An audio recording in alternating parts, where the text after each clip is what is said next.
excited to chat with you today about Rebel Moon. All right, awesome. Thank you. Very happy you enjoyed it.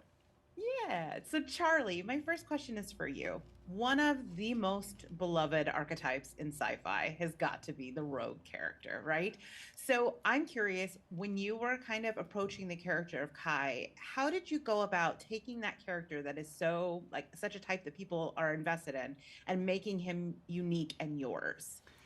You know, sometimes in filmmaking, there's a weird alchemy that happens where, the sum are greater than the parts, and that sort of felt like what was happening with Kai in real time. He was electric on the page.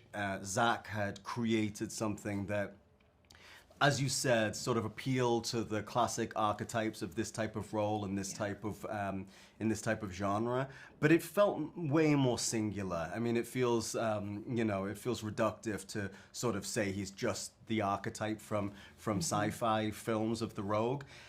But I've honestly never quite had an experience the way I did of reading Kai in the script, where he just exploded off the page to me, fully formed, ready to go. And I realized, like, my job, if I was lucky enough to play Kai, was just to get out of the way and let him do his thing. Like, I was really just, I showed up to offer him my body, and he really did the rest. I An love that you in-body, channeled Kai. out-of-body experience. An in-body, out-of-body experience. It really was. And, and there were times where I thought, this is mad. Like, we're going too far here. This is kind of like, we're sort of getting into a territory that might just be too crazy with him. But Zach never stopped me, and Kai wasn't going to be willing to be stopped anyway, so... It all worked out. I think. That I feels hope. correct.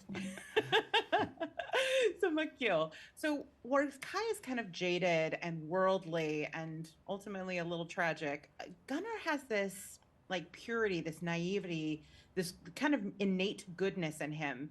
And I think in some aspects, he's sort of seen, those aspects are seen as weaknesses. I personally disagree, but the world is so ruthless. I'm curious for you, what do you think about this? What do you think Gunnar's place is in the world? And do you think he's going to have to lose these parts of him as we move forward for him to be able to survive in a world like this? Yeah, those parts of him were the parts that were very appealing to me. I thought he would be the character that maybe at the beginning of the story, at least, is most relatable. He's kind of like the normal guy, so to speak, and it could be maybe the vessel that takes the audience on this journey. And I also love that what makes him a bit softer actually in the end makes him very strong. You know, his kindness and his heart. So it was a very satisfying character to play. Oh, I love that. So, I mean, I think this is true of sci-fi generally and fantasy as well, is it's kind of this Trojan horse of a genre where you can talk about real world things, you can talk about socio-political things, and people's defenses aren't automatically up.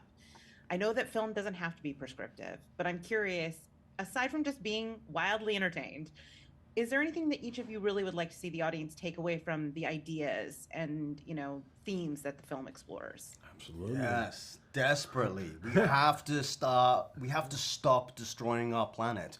One of the things, I think one of the great observations, and one of the things that I've become very interested in just in the way we're evolving, is this idea that single planet species are probably doomed to failure, that if we're going to survive, we need to figure out a way to be a multi-planet species. And what we're exploring in the world of Rebel Moon is that we've actually made that leap of evolution, that we are a multi-planet species, and yet we're continuing to perpetuate the same crimes on the galaxy that we're perpetuating upon our planet right now, and just stripping resources,